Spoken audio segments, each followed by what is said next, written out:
수원 주차장 살인 사건 이렇게 말씀을 드릴게요. 범인은 김 씨라고 하겠습니다. 이 김 씨가 이제 제일 처음에 저지르는 사건은 2001년에 있었어요. 2001년에 아내를 목을 졸라가지고 기절을 시키고 차 안에 둔 채로 그 차에 불을 질렀어요. 그래서 결국에는 잡혀서 살인죄 그리고 뭐 사체 손괴 이렇게 해가지고 12년을 복역을 합니다. 2013년에 출소를 했어요. 출소를 했으면 이제 좀 뉘우치면서 살아야 될 거 아니에요. 그러니까요. 그런 마음이 없었던 사람 같아요. 어떤 대부업 사무실을 하는 두 사람을 알게 되고 박 씨, 유 씨라고 할게요. 박 씨는 남자, 유 씨는 여자입니다. 이 셋이서 또 나쁜 일을 꾸밉니다. 무슨 나쁜 일을 꾸미냐면 사설 경마장을 한번 차려봅시다. 이렇게 얘기를 해요. 2014년에 그래서 이 사설 경마장을 열어요.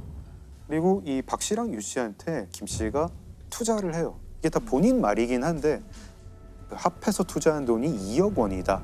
이렇게 얘기를 합니다. 열고 어떤 일이 벌어지냐면 이 김 씨가 자기가 투자한 것만큼 수익이 자기한테 안 들어온다고 생각을 한 것 같아요. 네. 그래서 박 씨 오피스텔을 찾아갑니다. 여기 이제 왜 수익이 안 나냐, 왜 나한테 수익을 안 주냐.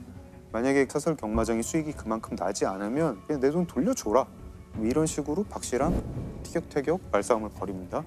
말싸움을 벌이다가 이제 감정이 격해지죠. 몸싸움이 됩니다. 김 씨의 옆에 아령이 있었는데 그걸 마구 내리쳐가지고 결국에는 박 씨를 살해합니다. 다음 날 결국에는 강원도 야산에 이 박 씨 차를 타고 가가지고 안매장을 하기까지 해요. 그 다음에 김 씨가 하는 일이 뭐냐면은 박 씨 신분증을 가지고 선불폰을 만들어요. 박 씨 명의로. 그리고 그 선불폰으로 박 씨의 누나한테 문자를 보냅니다. 누나 나 사업 어려워가지고 좀 도망 좀 가야겠어. 외국으로 나 도망간다. 이러고 문자를 보내요. 그리고 안매장 연락이 안 될 것이다 이러면서. 예, 그렇죠. 심지어 안매장을 하기 전에 김 씨가 박 씨 집에 수습을 하려고 하고 있는데 박 씨 누나가 찾아오기까지 합니다. 그때 김 씨는 되게 태연하게 박 씨 누나한테 당신 동생이 지금 내 돈 가지고 튀어가지고 내가 여기 왔는데 이거 어떻게 할 거냐고 막 이러고 따져요. 그러니까 박 씨 누나는 자기 동생을 살해한 그 김 씨한테 아유 죄송합니다, 미안합니다, 네, 집으로 돌아가요. 도망간다니. 네. 갔다니.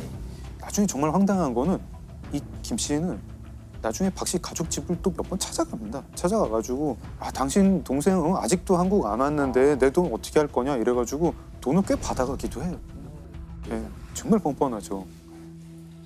그리고 이제 가끔 가다가 그 박 씨 명의로 개설한 선불폰 이걸 가지고 박 씨 가족들, 지인들 그리고 심지어 자기랑 사설 경마장을 같이 운영하던 유 씨한테도 문자를 보냅니다. 살아있는 척, 도피 중인 척 하면서. 그래서 박 씨 가족은 그 박 씨가 사망했다는 사실을 전혀 눈치도 못 채고 실종 신고도 안 했어요. 어딘가 숨어 있구나. 네, 이렇게 2년이 지나갑니다. 굉장히 보통 거는 좌불안석이었을 것 같은데 어떻게 지냅니까 김 씨가 그래서? 원래 그 셋이서 사설 경마장을 하고 있었잖아요. 근데 이제 박 씨가 사망했으니까 김 씨랑 유 씨랑 둘이서 경마장을 하게 됐죠. 사업이 잘 됐어요. 그래가지고 게임장도 열었어요. 이제 둘이서 이제 사업을 하는데 또 김 씨가 이 탐욕스러운 마음이 생기는 거예요. 뭔가 수익 배분을 난 좀 더 받고 싶다. 유 씨한테도 이제 슬슬 불만이 생기는 거예요. 그래서 유 씨를 방에 불러내는데 박 씨 휴대폰으로 불러내요. 수원의 어떤 건물 지하 주차장으로 말 앞에 이렇게 불러내니까 아마 그 유 씨는 그 2년 전에 도망간 박 씨가를 이제 오랜만에 만나겠네 하면서 왔겠죠. 나왔는데 그 지하 주차장에서 있던 거는 이제 김 씨가 나오고 유 씨가 타고 있던 차에 김 씨가 이제 들어갑니다. 거기서 또 말썽을 하다가 김 씨가 유 씨를 목을 졸라가지고 살해를 합니다. 되게 좀 악마 같은 사람인 것 같아요. 그리고 이제 정말 대담한 게 뭐냐면 그래도 박 씨는 이 살해를 한 다음에 안매장을 했잖아요. 네. 이제는 뭐 안매장도 약간 좀 성가시다? 그냥 유 씨를 트렁크도 아니고 뒷좌석에 눕히고 그 위에 티슈 한 장 올리고 그때 밤이었는데 수원에서 두 번째로 큰 공영 주차장에 갑니다. 야외 주차장이에요. 네. 그 날이 이제 일요일 밤이었거든요. 이 주차장은 주말에 쉬어요. 그리고 CCTV도 별로 많이 설치가 돼 있지 않은 그런 주차장이었어요. 거기에 그 차를 몰고 갑니다. 가서 그날 맑은 날이었거든요. 차에서 내릴 때는 우산을 펴고 내려요. 얼굴 가리는 용도로. 새벽 1시에 또 그 박씨 선불폰으로 자기가 알던 변호사 사무실 직원한테 문자를 보내는데 문자 내용이 형님 제가 같이 일하던 여자를 죽였어요. 지금 그 시신을 수원의 무슨 공영 주차장에 차에 뒀는데 차 번호가 이거예요.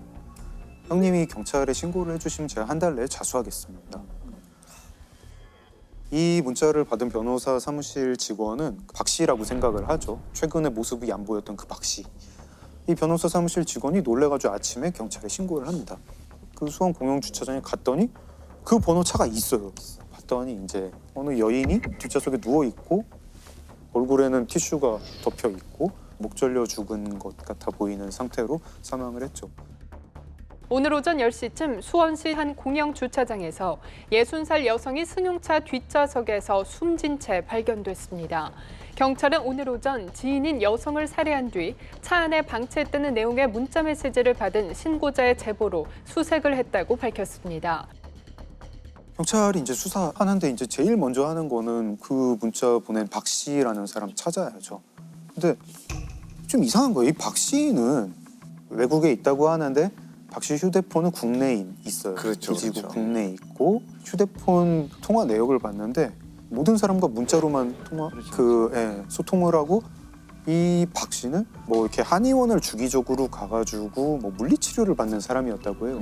최근 2년 새 받은 적이 없고 신용카드 쓴 적도 없고 너무 생활 반응이 없는 거예요. 네. 소위 이제 생활 반응이라고 하는 것은 이제 법의학에서 얘기하는 생활 반응하고는 완전히 다른 의미인데 생존 반응이라고 이제 쉽게 해석을 하죠. 우리가 지금 이 시대를 살아가면서 흔적을 안 남길 수는 없어요. 그러니까요. 신용카드, 휴대폰, 기지국, 그다음에 뭐 교통카드, 특히 이제 의료는 전혀 안 남길 수가 없고 그런데 이런 것들이 전혀 나타나지 않는다는 것은 이 사람이 문제가 있다는 거예요. 아마 제가 볼 때는 지금 이미 수사팀에서는 휴대폰만 나오고 나머지 생존 반응이 없다라고 하는 것은 이 사람한테 문제가 있다는 것을 이미 포착을 했는데 그 정도 막연한 거 가지고 지금 체포를 못하니까 아마 증거 자료를 수집하고 있는 단계라고 생각을 합니다. 사실 뭐 이렇게 생존 반응이 없으니까 경찰에서 수사하면서 뭐 그렇게 오래 걸리지도 않았어요. 금방 알았어요. 이거 산 사람이 아니구나. 누가 이 폰을 가지고 문자를 보내고 있구나. 누굴까? 근데 이게 너무 쉬운 게 김 씨 핸드폰이랑 박 씨 핸드폰은 늘 기지국이 같은 거예요. 그럼 김 씨죠. 바로 체포를 합니다. 거기서 다시 나오네요. 그리고 그 우산도 참 뭐 오히려 덜미를 잡게 해준 게 우산을 비닐봉투에 넣는 게 CCTV에 잡히거든요. 그리고 조금 있다 보니까 김 씨 집 주변에서 김 씨가 그 똑같은 비닐봉투를 들고 있는 게 또 잡혀요. 그래가지고 뭐 이거 2개 맞으니까 데려다 놓고 이제 피의자 신문을 하죠.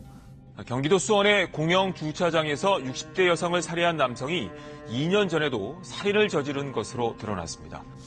동업자를 살해한 혐의를 받고 있는 60살 김모 씨가 결국 2년 전 돈 문제로 다투다 박 씨를 살해해 강원도의 한 야산에 묻은 혐의도 털어놨습니다.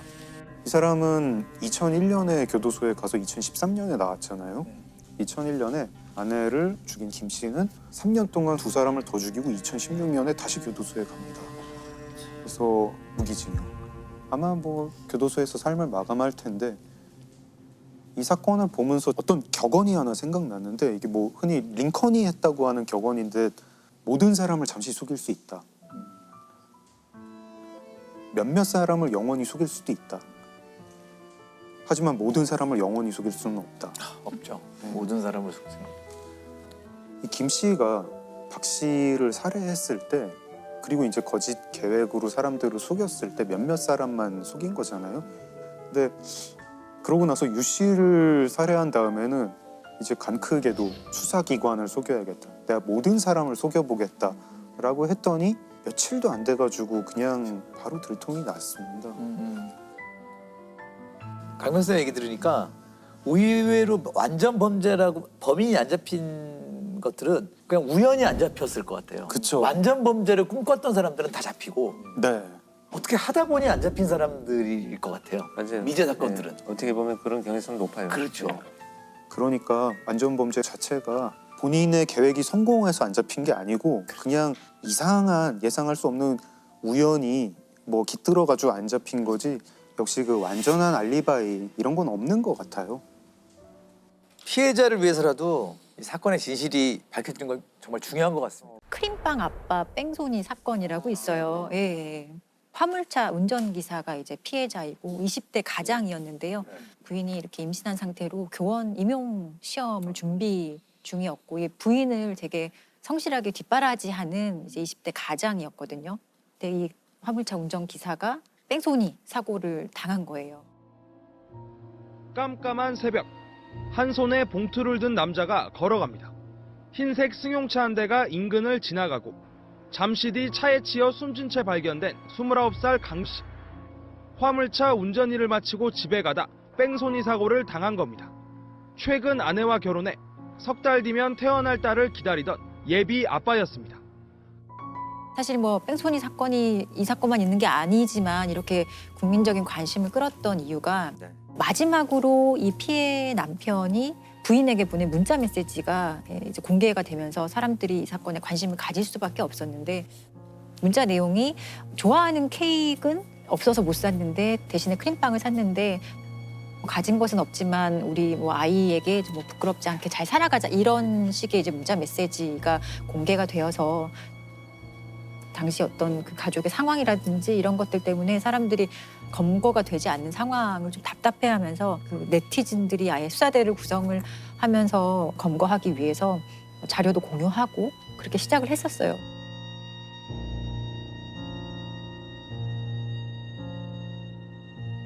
사실 뺑소니 사건은 초기에 해결 못하면 조금 장기화되는 경향이 있는데 이 사건도 나중에 좀 확인을 해보니 경찰이 뭐 4명이 사실 처음에 수사를 맡았었지만 실제로는 1명의 경찰이 사건을 담당하고 있었고 초기에 뭐 특정 차를 가해자의 차량이라고 특정까지 했어요. 그리고 언론에 공개까지 했었는데 결국에 엉뚱한 차량을 또 가해 차량으로 지목을 해서 잘못된 특정을 했던 것도 있거든요.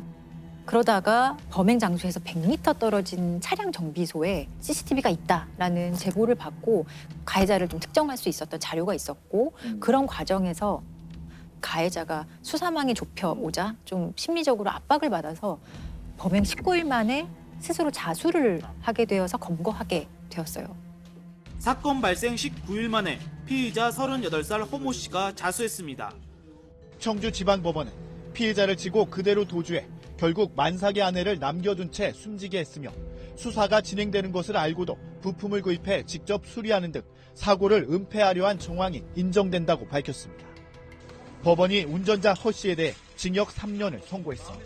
그럼 이 사건 이후에 뺑소니 전담반이 네. 다시 부활을 좀 하게 되는 계기가 됐나요? 예, 범인을 좀 적기에 좀 검거하는 그런 뺑소니 광역수사대라는 것도 신설을 해요. 뺑소니가 한 지역에서 일어났다가 또 다른 지역으로 넘어가는 경우도 많거든요. 도주를 하면서. 그래서 다른 지역을 관할하는 경찰서끼리 사실 협업해야 되고 공조해야 될 일이 많아지기 때문에 관할 상관없이 아주 수사 공조 체계가 긴밀해진 것 같더라고요.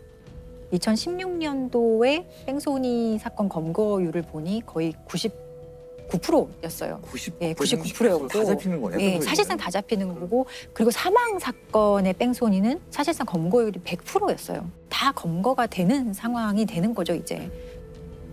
또 하나의 문제가 있는데 바로 사망사고 보험금 문제였어요. 재작년에 있었던 사건인데 을왕리에서 치킨 배달을 하는 이제 50대 가장이 만취한 차량에 찌어서 사망하게 한 사건이 있어요. 인천 을왕리 해수욕장. 배달 일을 하던 50대 치킨집 사장이 승용차에 치여 숨졌습니다. 가해 운전자와 동승자는 둘 다 술에 취한 상태였습니다. 사고로 인한 운전자와 동승자는 차에서 내리질 않습니다. 구급차가 도착하고 심폐소생술이 진행되자 그제서야 남녀가 화면에 포착됩니다. 이들은 경찰이 조사할 때도 비틀대고 휘청입니다.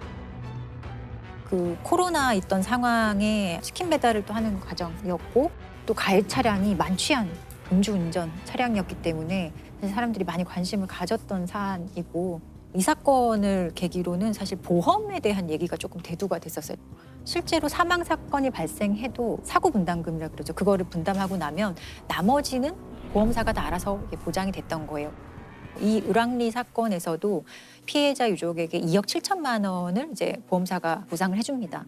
그런데 이 만취 운전자가 냈던 자기 분담금은 고작 300만 원에 불과했거든요. 근데 이게 과연 맞는 일이냐? 왜냐하면 상당히 고의적이잖아요. 음주, 특히 만취를 하고 운전을 했다는 것은 사고에 대한 엄청난 책임이 이미 있는 거거든요. 그런 것들 때문에 이제는 자동차 의무보험에 있어서는 음주운전, 무면허운전, 뺑소니, 약물, 마약 같은 경우에는 인명사고에 대해서 보장을 해주지 않아요.